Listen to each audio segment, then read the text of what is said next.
if the Patriots wanted to conduct this defensive coordinator search as fast as possible, okay, satisfy the Rooney Rule, which they just did with Tem Lukavu, and then interview DeMarcus Covington and just hire DeMarcus Covington, they could do that. That's as quick as this could be. They don't have to wait on Steve's answer. That's what Gerod wants to do. And I'm not saying it is, but DeMarcus and Steve are your top internal candidates for this job. And Gerod, of course, is not going to go outside the family to run his own defense. This is the one he played in. This is the one he coached. So I would still lean towards DeMarcus Covington as being the top candidate for this job. And the fact that they might be able to hire him as soon as the end of the week for this, because whenever this interview is done with Tem might be over. That's it as far as restraints on the search or the to-do list. One external minority candidate, then go nuts. Will they? Won't they? I don't know. We'll see. It's going to be a fun couple of weeks here in New England.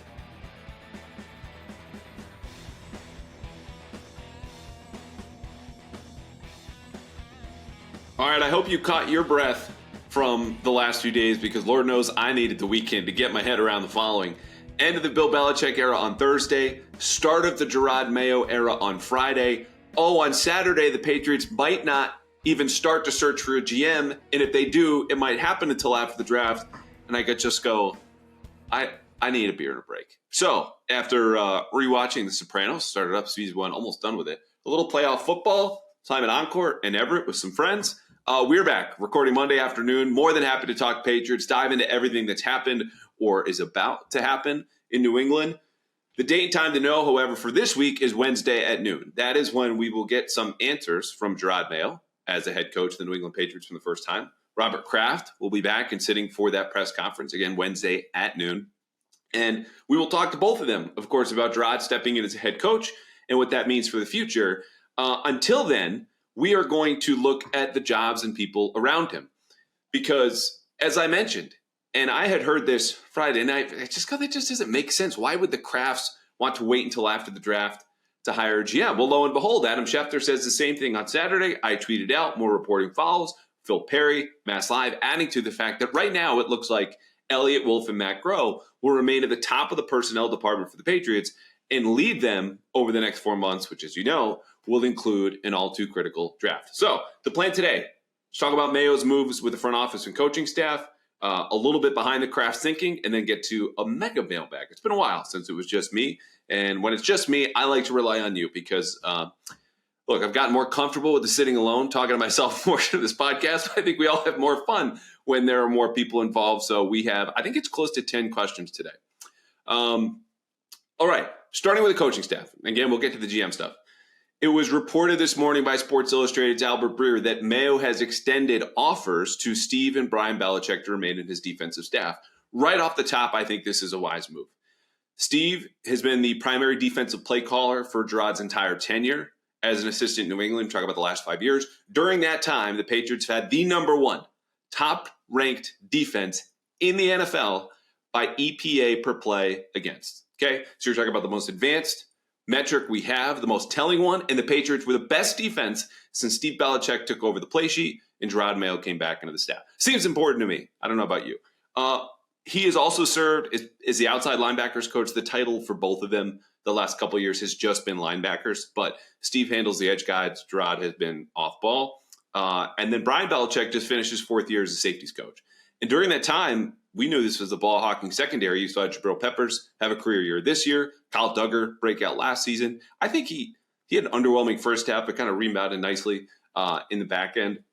Safety always been a strong position for this team. So I don't know if Steve and or Brian will stay. I will say it would not surprise me if one of them does. Obviously, the other option probably being Bill getting a head coaching job somewhere. We talked about Dallas last week. If you thought that was wildly reckless, and it certainly was speculative, the Cowboys very soon might need a new head coach. We'll just have to wait and see. Atlanta being the obvious destination there. But specific to Steve and Brian, who, again, I think are good defensive coaches, fluent in everything Patriots, certainly,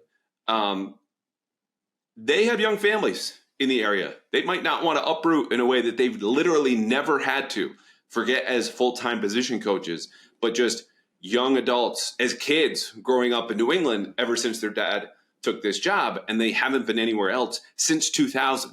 So maybe they're more flexible, maybe they're not. I don't know, but we will see in the coming days.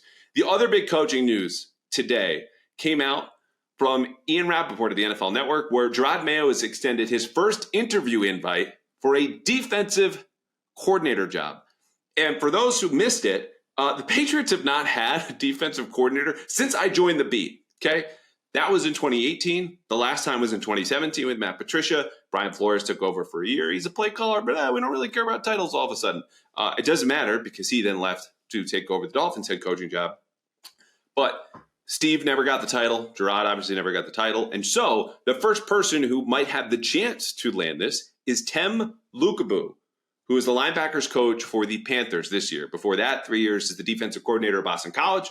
2019, the year before that stint, he was a linebackers coach with Cincinnati, Mississippi State, the season before that in 2018, and then 2 years with the Niners. In early 2010s, he's working with Greg Schiano between Rutgers and the Buccaneers. So, couple notes on Tem Lukabu, what this says, because I think this is a really notable move for Gerod, and not in the sense that I frankly know Tem at all. I know he's 42. I know he played linebacker at Colgate. I know all the stuff I just told you. But when you look at someone who not only has never worked inside New England before, and there's overlap, like BC staff when he was a defensive coordinator there, visited with the Patriots. Schiano's running similar schemes and techniques, some of which Belichick even adopted when Schiano was at Rutgers. Schiano was supposed to come up here, yada, yada. But Gerod's first name here is a guy who, yes, probably is looking for a job because Carolina is undergoing coaching changes, but is very similar to him in being an ex-college player, at least, tend to not play in the pros. Almost all of his experience is working with linebackers. He had a little bit of a cup of coffee working with the secondary in San Francisco in 2017 and 2015 Florida Atlantic. Like this dude's resume is just peak coach. And 1 year here, next season there, off. Anyway, but he's someone who seems to approach the game and have similar experience to Gerod Mayo. In addition to that, he would satisfy the Rooney Rule, which as of a couple of years ago mandates that teams opening up their coordinator positions, offensive or defensive, must interview one external minority candidate. And Tem Lukabu would satisfy that right away. So between the type of person that Gerod is looking for, someone who, yes, is outside New England, but has similar experience, and also, if hired, maybe not as defensive coordinator, but possibly linebackers coach, that's a position that he would trust, Gerod would, his old position, to someone like this, and satisfy the Rooney Rule. Says Tem might not even be here as a defensive coordinator, but if he does, he's someone that Gerod values and trusts. And if it's not him as a defensive coordinator, the Patriots seem to be moving quickly. And again, I don't say this as any kind of commentary about his ability as a head coach or what the Patriots are thinking, but go back a year ago. Okay, the Patriots are interviewing Keaton McCardell and Adrian Clem and Bill O'Brien and Sean Jefferson and Nick Caley for their offensive coordinator position. Everyone's going, Keaton McCardell, Sean Jefferson, Adrian Clem's at Oregon. What are we doing here? Well, Belichick used that offensive coordinator search initiated by Robert Kraft to interview guys for position coach openings that they might have had if they had been accepted. Because obviously Bill O'Brien was target number one. He was the last to interview. He was the first to get hired for that job. But a couple of weeks later, hey, Adrian Clem, why don't you come to Vegas? We're going to be down there at the East West Shrine Bowl. We'll interview you again for the job that we really want you for, which is offensive line coach. Okay, they match the salary that Oregon had offered to raise for him to stay. Adrian did not. He comes aboard. So I think Gerod would be wise to use these defensive coordinator interviews and upcoming offensive coordinator interviews as interviews that also serve for him to recruit or at least gather intel on coaches he's interested in as potential position coaches. Now, we would have to sort some things out, right? Like if Steve Belichick chooses to stay and Tem's like, yeah, I'll come to New England. There's some overlap there. Steve does have experience coaching elsewhere. Again, called the defense, knows it back to front. But it was a very interesting first name. And then I think it speaks to Gerod wanting to go outside of New England, some different ideas, but there's enough overlap where he's not totally foreign to the concepts and techniques and drills and fundamentals they want to drill. And is a guy that I think could be on staff, even if it's not for the position that he's supposedly going to interview for, as Ian Rappaport reported today. So that's it. No more names here to come up. I will say, though, if the Patriots wanted to conduct this defensive coordinator search as fast as possible, okay, satisfy the Rooney Rule, which they just did with Tem Lukabu, and then interview DeMarcus Covington and just hire DeMarcus Covington, they could do that. That's as quick as this could be. They don't have to wait on Steve's answer. That's what Gerod wants to do. And I'm not saying it is, but DeMarcus and Steve are your top internal candidates. for this job. And Gerod, of course, is not going to go outside the family to run his own defense. This is the one he played in. This is the one he coached. So I would still lean towards DeMarcus Covington as being the top candidate for this job. And the fact that they might be able to hire him as soon as the end of the week for this, because whenever this interview is done with Tim might be over, that's it as far as restraints on the search or the to-do list. One external minority candidate, then go nuts. Will they? Won't they? I don't know. We'll see. It's going to be a fun week, couple of weeks here in New England. All right, at long last, the Patriots season is over, but you know the NFL playoffs are just getting underway, which is a good time to remind you there is still time to get in on the action with FanDuel, America's #1 sportsbook. Right now, new customers get $150 in bonus bets guaranteed when you place a $5 bet. That's $150, 150 in bonus bets, win or lose. The app is incredibly easy to use. I do this watching the Celtics spice things up, second quarter in Charlotte. $5 on Tatum to hit more threes in the second half. And there are so many different ways to bet, like that, or live same-game parlays, new bets in the new Explore tab. You can make a parlay in the Parlay Hub, and lots more. So visit FanDuel.com/Boston and make your first bet a layup. FanDuel, the official partner of the NFL. Okay, on to the GM stuff. So what I can do here today is echo a lot of the reporting that you've heard if you've been following along. Right off the top, do not expect the Krafts, who have never done this in their entire tenure, to name a general manager. In their eyes, the general manager is at the top of football operations, which includes the coaching staff and the personnel side. What they want is a structure where Gerod reports to them on the coaching side, and this new head of personnel, vice president of player personnel, director of player personnel, whatever the title is going to be, will also report to them. It's a parallel power structure. Now, those two people are going to have to speak to each other, obviously, probably on a daily basis, and work from the same playbook and understanding and speak the same language and values and all that. But when we talk about a GM search from here on out, I know that that's a misnomer, okay? But it gets across the point to you that they're looking for the next person to put in charge of personnel. If we don't have the title yet, I'm just going to keep calling it the GM conversation, even though that's not what it's going to be. So, according to reports, and I mentioned one of these names the last time we checked in, Elliott Wolf and Mac Rowe will remain in leadership roles with the front office and seemingly lead it through the draft. Okay? Now, before we get to that, because I understand this has some people wanting to jump off the Tobin as they hear this news, I would say this, and this is something you have not heard elsewhere, I don't believe. I know the Krafts have done background on external candidates for this GM, not GM job. Okay? And so with the research that they did, that doesn't mean that they don't want to hire anyone outside permanently. It's at least that they're comfortable with whatever intel they got back with their own internal candidates. Guys who, like Wolf, have spent 2 decades in the NFL. Mac Rowe, extremely smart guy, went to Princeton. Steve Cargile, director of pro scouting. He went to Columbia. Wolf went to Miami. Cam Williams, director of college scouting, went to Ohio State, ex-player. Like, they're confident in this internal group because they weren't so wowed by the people that they were doing research on to bring them in immediately and to have them install an entirely new system or how they're going to go about all these processes as far as incorporating analytics or how they scout and yada, yada. But what this says between the external research and the promoting from within, at least temporarily, is that they saw Bill Belichick as the problem when it came to personnel. That's obvious, right? Like, we talked about this before, stories of him just looking across the draft board and going from a different column as far as who's the top-rated player. And sometimes he was even reluctant to draft the top-rated players. We heard from Jeff Howe, the Athletic, friend of the pod, that Mac Jones was their top-rated player when they had the 15th overall pick in 2021. And he wanted to make sure and went around, say, okay, is this the guy? Is this who we really want? In my understanding, and speaking to folks who have knowledge of the situation in that draft room, is that, yeah, there was a good consensus. So this was not Bill reluctantly picking Mac, but it's just he had the wherewithal, the ability, and the precedent of just going somewhere else other than the top-rated guy. The Kraft said enough of that. Not only is this going to be collaborative where you check in more, you're just going to be gone and we're going to leave the people in place to take that job. Now, again, I can't say, just like with Gerod, I think he's a very, very good coach.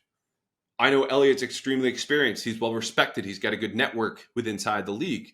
Mac Rowe is going to be as dedicated and as smart really as they come in that position. I don't know how this is going to go. But I will say that Wolf, for all of the fears of maybe the Patriots are just running it back. This is going to be the same mold. It's the different names, but the game is the same, the approach, philosophy, etc. This guy comes from a different school of thought when it comes to evaluation and drafting and free agency. Again, he grew up under Ron Wolf, Hall of Fame executive. That's his dad in Green Bay, built a Super Bowl champion. I'm not saying he's Ron or will be Ron or will ever sniff the Hall of Fame. What I'm telling you is that what Elliott believes and values comes from that place and that time and that person. And those values of those Packer teams were, we do not spend very much in free agency. Tape over everything. That's it. You might come to practice for a little bit, but that doesn't matter. I'll watch the tape later, okay? Whereas some scouts are looking much more at body language. You're going more in psychological evaluations, or you've heard me talk a lot about analytics. Not Elliott, okay? And obviously they had success in Green Bay, and Elliott spent a couple years in Cleveland. Obviously, since it's been here in New England, where it's more of a mesh of things. But what I'm telling you is that yes, he's been in the front office.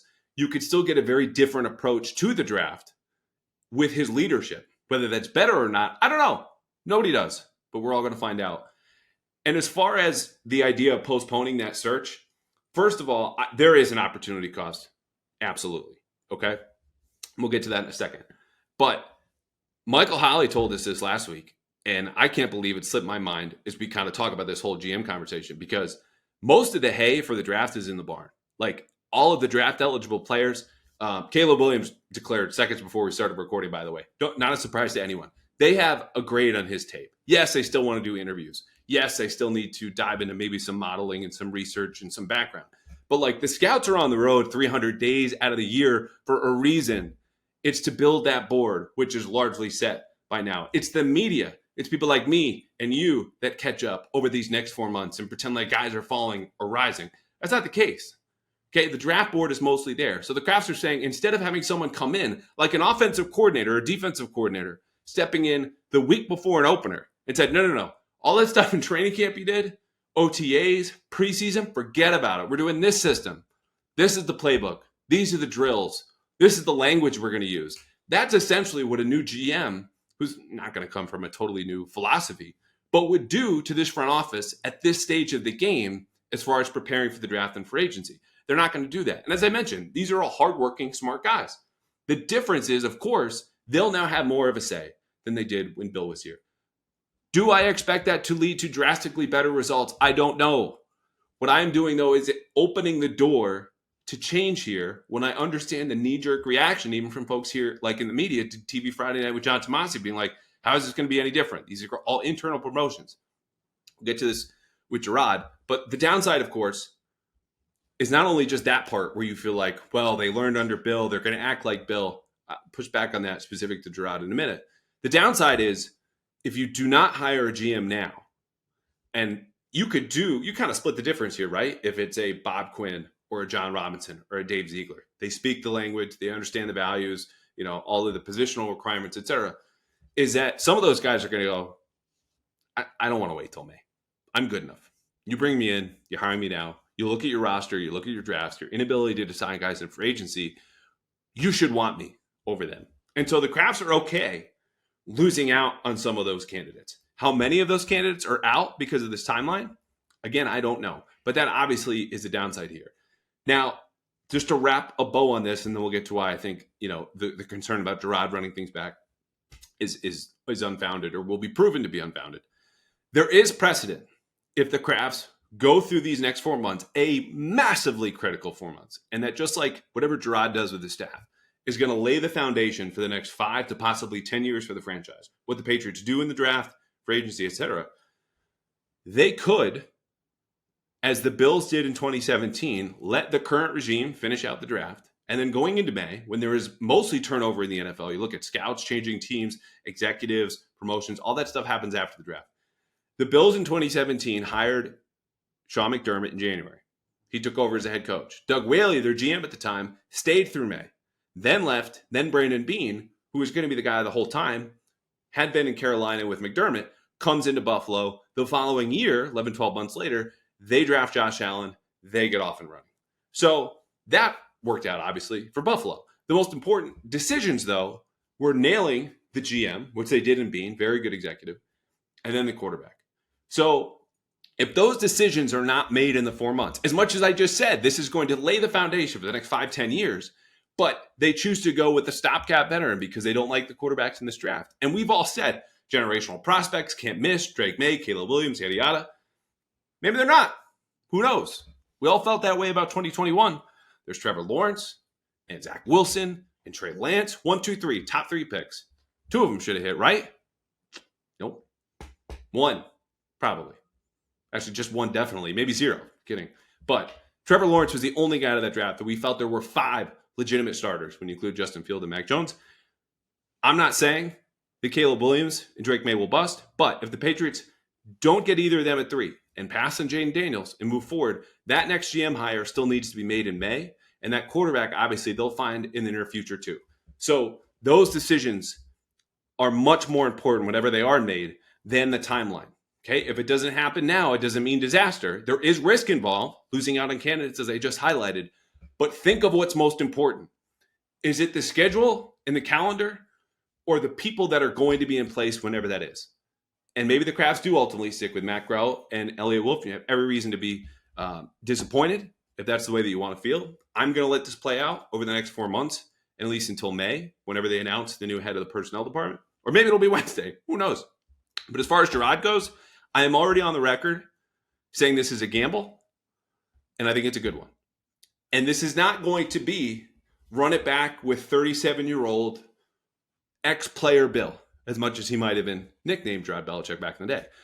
And I will point to one quote that Gerard gave earlier this month about just his approach and his philosophy, that I think any of the angst is fair, but any anger about Gerard is totally unfounded if you think this is just going to be a repeat. Because the quote was, "I coach out of love."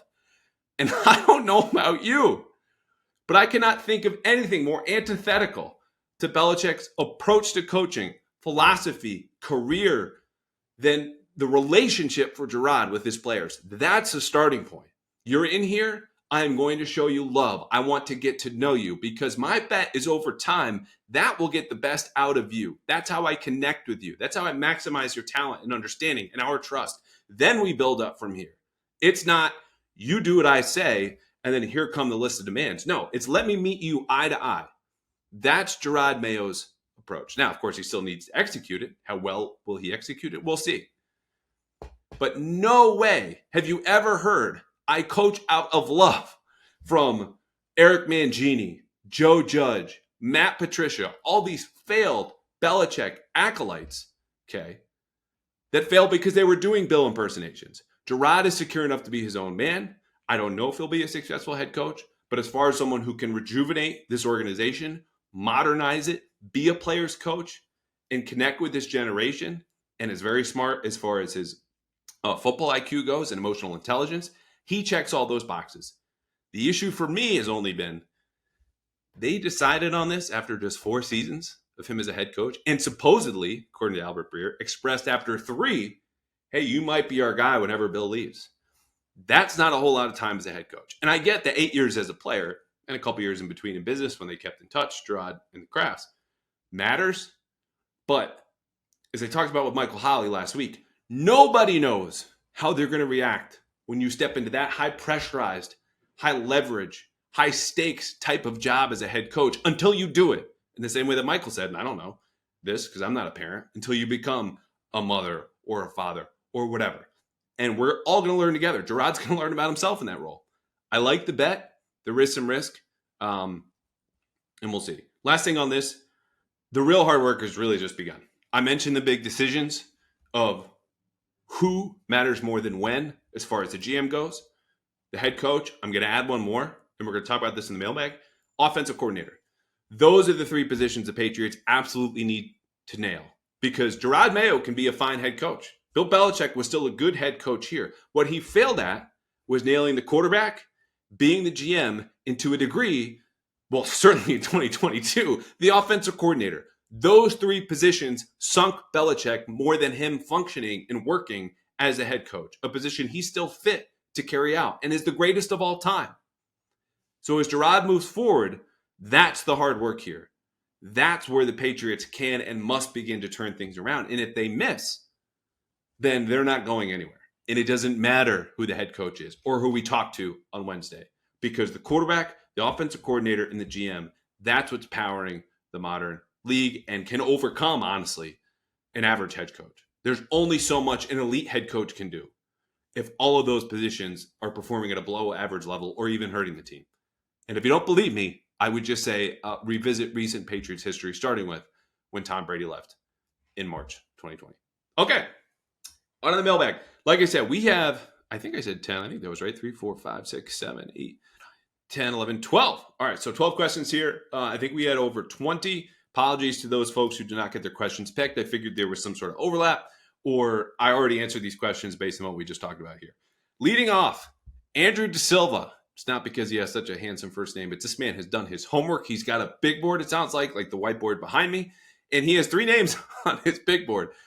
Keenan McCardell, Wes Phillips, and Chris O'Hara, as Andrew makes his own offensive coordinator search. And all of these coaches work for the Vikings. Wes Phillips is the offensive coordinator under Kevin O'Connell, who calls the plays. So Andrew's saying, quote, Mayo's potential connection with O'Connell could have him waiting to adopt an offense similar to Minnesota. Phillips is OC, but would calling plays make it a promotion? First of all, yes, that would be a promotion. Second of all, I think it's how I would capture my feelings about these coaches. Let's start with Phillips. If you Google him, because if you want to make your own list, as I just suggested that Andrew's doing, and I will be making myself shortly, just Google these guys, see what comes up, watch their interviews, build your own impressions, as opposed to just leaning on me or other people in the media for names to list to, as the Patriots more than likely engage in an offensive coordinator search. And what you'll find with Wes Phillips is that, as Andrew said, he's not calling plays.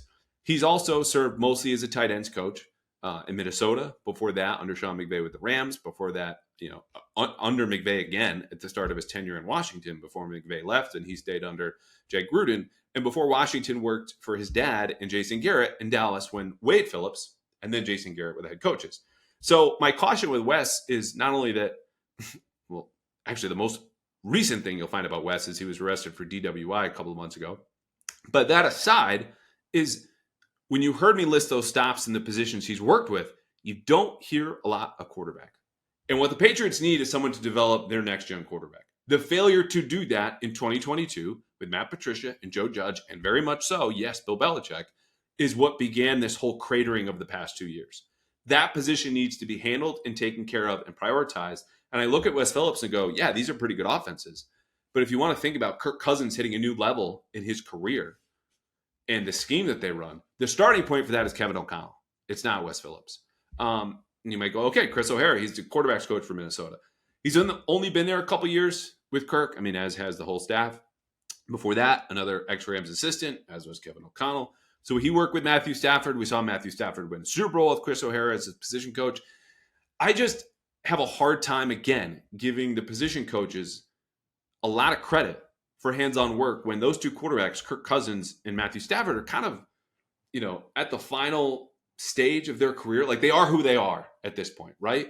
Not to mention when you're working for an offensive coach who's going to be very hands-on and influential, not only in the quarterback development, but organizing the whole offense. So right now that's Kevin O'Connell. Before it was Sean McVay, and I just don't feel great about handing the keys even to Keenan McCardell, because, again, he's a receivers coach. I think he's excellent at that. Certainly has respect here in New England, developed the hell out of Justin Jefferson, but the next guy needs to be someone with a quarterback background.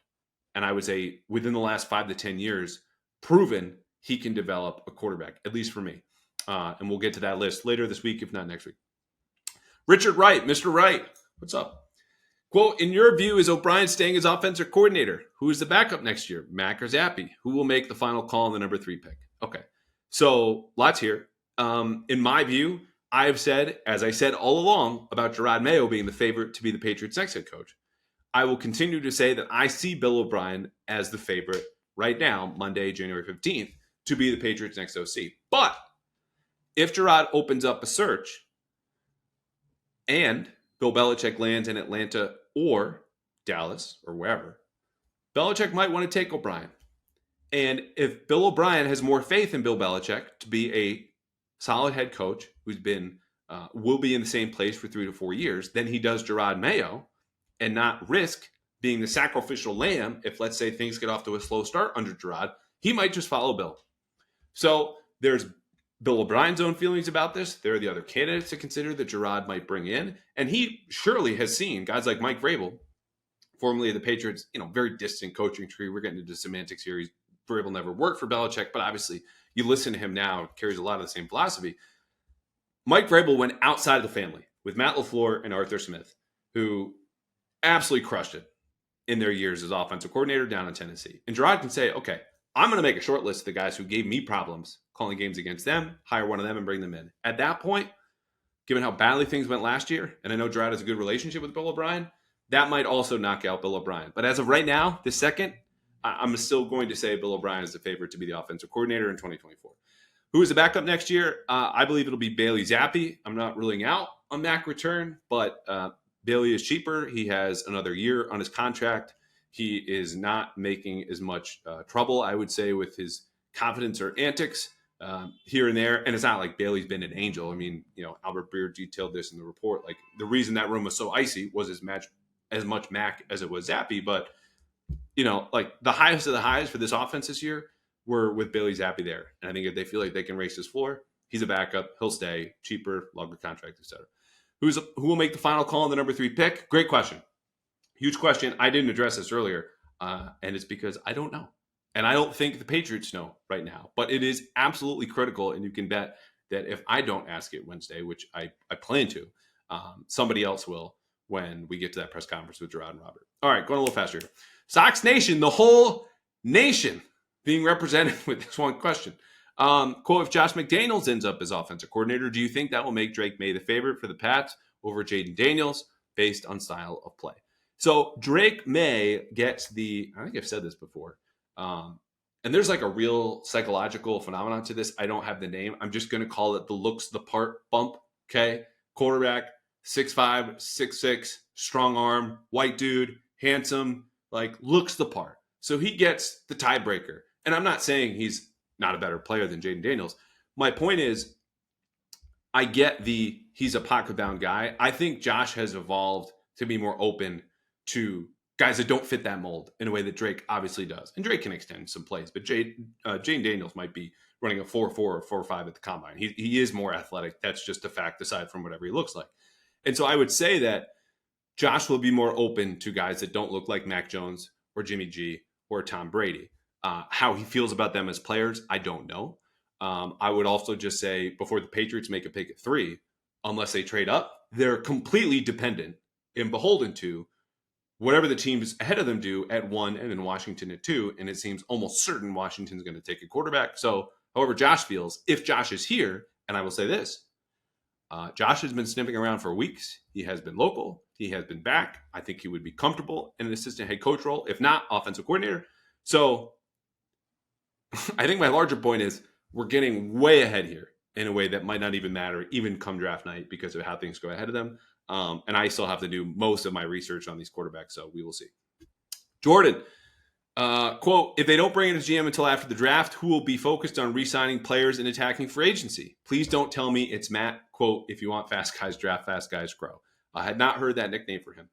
What I have heard, though, and this is not new if you've been listening to the podcast, is that Elliott Wolf has handled on his own free agent negotiations with veterans, internal and external, that were a bit more complicated typically than those that Matt Groh has handled.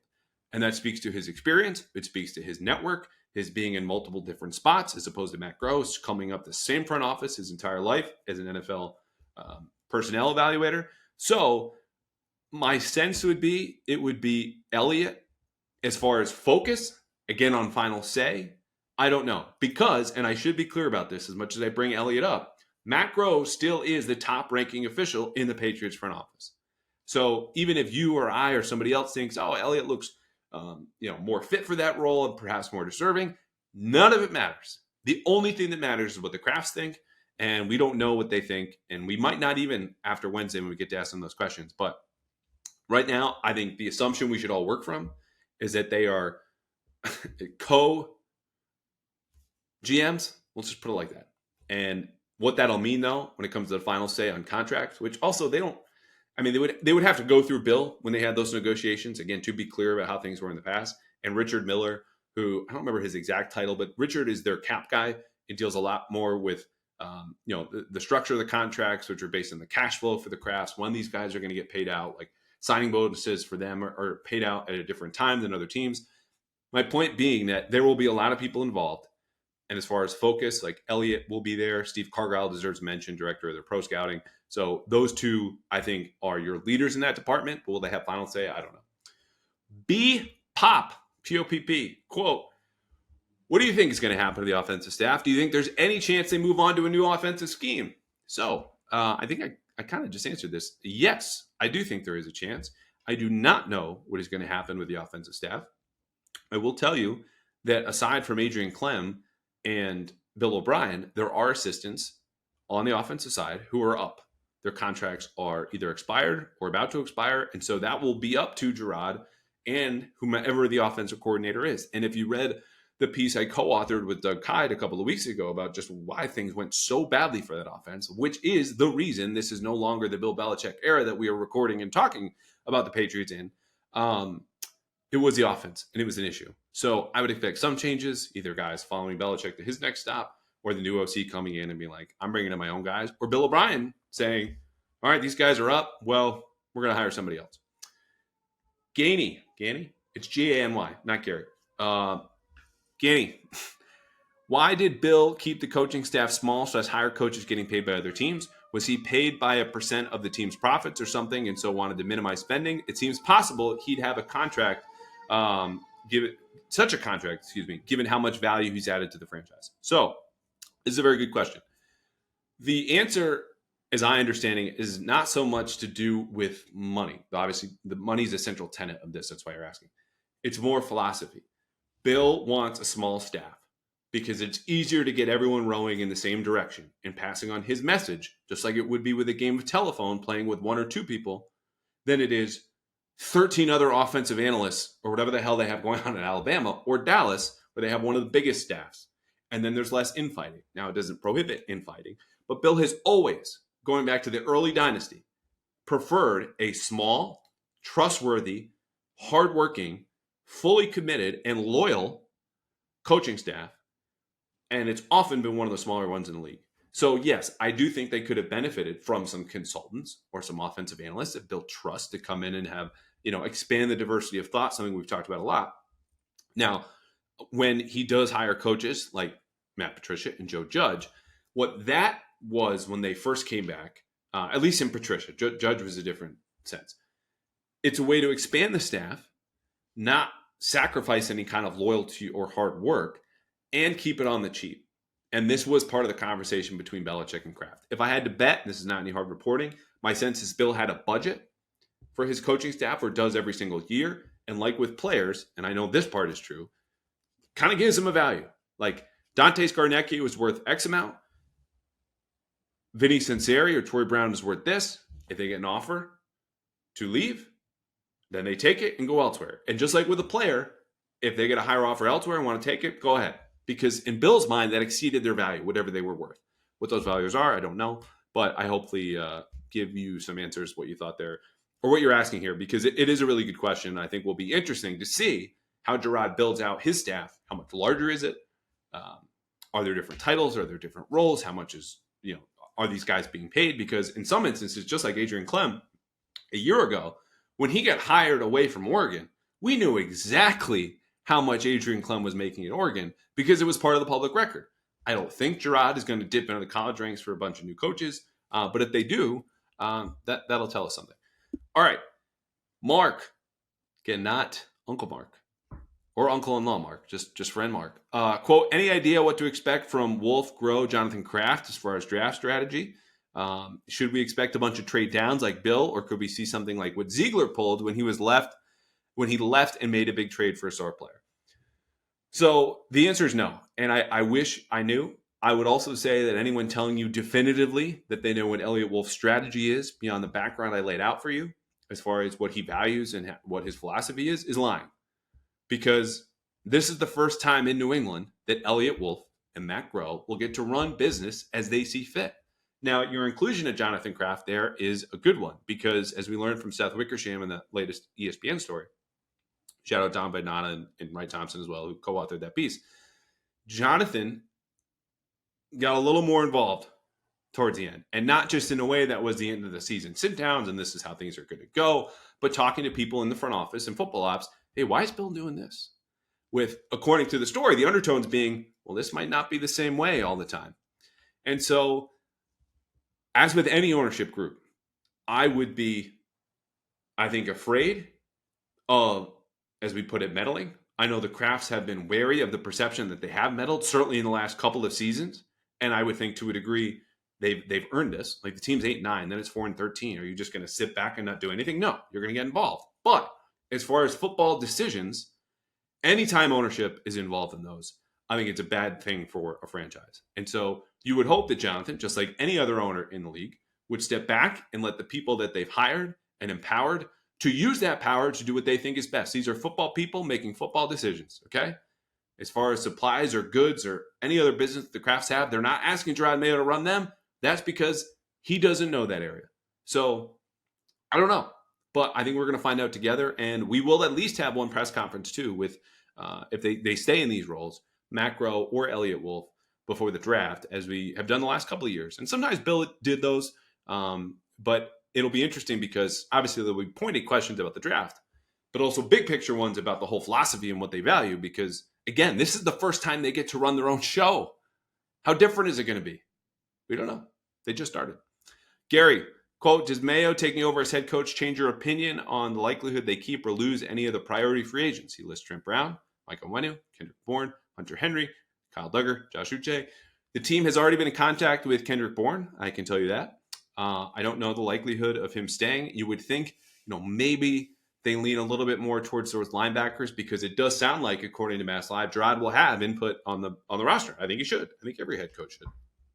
But it's tough to say. I would think that maybe there's a little bit greater likelihood, if the team is going to spend more now that Bill is out, that maybe you pony up a little bit more to keep Mike Onwenu, because Gerod on defense, just as everyone in the building did, but Gerod and the defense suffered in a way that was different from the offense, going, we're doing our part, we're hanging in there, and this offensive line is screwing things up again for us and the offense as a whole. I don't think he'll want to suffer the same fate for a third straight year. So I would think maybe that Mike Onwenu stays, and there's a greater likelihood. As for the rest of the guys, it's too early, because again, I think it's really up to Macro and Elliott Wolf. What do they value? What do they see? What are their other options? I don't know. Also, what do these offers get? Like, if Josh Uche gets, $12, $14 million contract per year, see it, enjoy. Like, good for you. But that's not going to happen here. Lawrence, going way back here, but talking about the offensive coaching staff. Quote, how different was the Texans' offense under Bill O'Brien compared to the McDaniels, Charlie Weiss offense, especially with Deshaun Watson at quarterback? So I think you're asking here to get out what a McDaniels offense might look like versus if Bill O'Brien stays and gets to, as some reports suggested, really do what he wants. And I would push back on that, because Bill O'Brien, as I said at the time, was really going to be the head coach of the offense. And I think he was curbed by his personnel limitations, and Belichick every Tuesday mapping out his vision for the upcoming game and a team coaching staff meeting and a staff meeting. And he would say, this is how it's going to go. This is how I want to play it. Work within this. He did the same thing for Josh McDaniels. So I would say that I don't think the offense would look drastically different. Would depend on personnel, of course. But in those years, when it was Bill O'Brien running his own show, having full power schematically, later in the years with the roster control, it was more shotgun heavy than we have with Josh McDaniels. They ran empty sets more often, where it's just a quarterback and then everyone spread out with 5 receivers, combination of tight ends, running backs. And I would say a little pass heavier, plus with some more RPOs. We didn't see a whole lot of either of those. I haven't checked the shotgun under center splits, but it really doesn't matter this year with O'Brien. But those are the biggest differances. If you want to go back and compare, I would say the Charlie Weiss stuff is almost irrelevant to modern football now, as far as the personnel grouping you're using and at what rate, yada yada. But you want your question answered? There you go. 3 more. Jacob, quote, is Mayo going to be given the latitude to fill out his coaching staff, or will the Crafts meddle in that area? According to Ian Rappaport, today, Monday, 15th, Mayo will be empowered to make his own staff. I think he should. I think they might have questions, as any boss who's spending a lot of money should. But it's my understanding Gerod will have full say and full control. ZC, speaking of coaching staffs, quote, which former players, if any, do you think would want to coach alongside Mayo? So it's interesting you bring this up, ZC, because James White on the Off the Pike podcast, Brian Barrett, friend of this podcast, said that he would be up for coaching with Gerod, but he's not up for that staying up until 11 p.m. every night up at 5 or 6. He has young kids. Maybe we'll talk about this with James in the near future. But he came to mind as someone who's trustworthy, overlap with Gerod, hardworking guy. And look, that goes for a lot of Patriots players. But the issue is really what James just brought up in that podcast. Do you want to work 16 hours a day? Are you okay with not seeing your family basically from July through the end of January? And then when you get back in the spring, oh, it's only 12, 14-hour days. Most guys, self-included, would say no. I would keep an eye, though, on Matthew Slater in some kind of capacity because it certainly seems like he's about to retire. Is it as a team character coach or pastor? I don't know. But I don't think he's going to go too far. Last one. Mads Mikkelsen with cat ears at Donuts and Tings. If you had told me this is how the podcast was going to end, saying those words all together, I don't know how much money I would have lost to you saying no effing way. Anyway, his question, Mods, Mickelson, whatever. Quote, given the lack of weapons and O-line issues, would you suggest building the offensive line and wide receiver core this draft and then look to get a quarterback next year? So I will reiterate what I said earlier. And we have a long way to go to the draft. I wish I had spicier or better research takes. I just have not had the time to watch these players and tape and for my own opinions. But I will say this. I don't think you need to pick and choose. I think you need to acquire as much draft capital and selections as possible, invest in all three of those positions. And before you even get there, you need to handle this in free agency. Like, I think the starting point should be doing your best to fix the offensive line in free agency, to give folks like City Sal and Antonio Maffi time to develop as opposed to be throwing into the fire. Now, that's a lot of the interior line, and we know the issues have been at tackle. Just get a couple of bookends, whether it's re-signing Mike Onwenu and signing someone new opposite him. But then I think you go into the draft, as they typically do on day 3, to fill in those backup spots. And I would say they might go to the quarterback. This is what I said earlier. There's a chance they don't find their franchise quarterback in this draft. And that's going to suck. It would feel like, as I'm sure Bills fans did in 2017, even though they went to the playoffs with McDermott in that first year, that, Tyrod Taylor or some sort of similar player in profile and stature and experience is the Patriots quarterback for 2024. But if they're able to then surprise because you have a veteran in place and set in a foundation, however Mayo wants to do things, and then the next year trade up into the top 10 and then get the quarterback and you nail it, all of which, we won't know if they nailed it. Most people thought Josh Allen was a bust after his first season. Hand up, 2 hands up. That was me. But if they do nail it, that's the most important part. Of course, we're all going to bitch and moan in the media if they don't take a quarterback and scratch every itch and hire a GM tomorrow and yada, yada, yada. Just breathe. Let the situation play out. It's kind of a rant to go on my own. But I would just say they might not think that any of these quarterbacks are good enough. Doesn't mean they're right. It doesn't mean they're wrong. But that is a possibility, especially picking third in a draft that many have already said and seen as being a 2-quarterback draft with Caleb Williams and Drake May. Personally, I would do my best to find a quarterback. And if not, plenty of other good players at the top. Marvin Harrison Jr., Joe Alt, and we'll get to a lot of that in the next couple of months. So handle the O-line now in free agency and then go nuts in the draft with the quarterback and receivers. That'll do it. Thanks for hanging in on a Monday. Again, press conference Wednesday at noon. Gerod Mayo introduced as the Patriots head coach. We will have a guest on Thursday or Friday to wrap up that press conference and find out what other answers to, honestly, a lot of the questions you asked me that will then go to the crafts.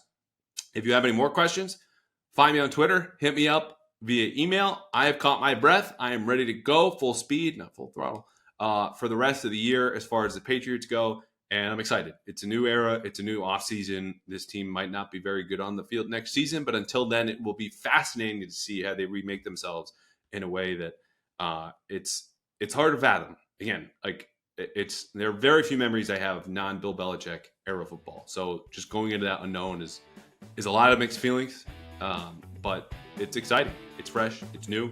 And these next steps, these next few weeks, and certainly months are going to be massive for the future of the franchise. All right. We'll see you next week.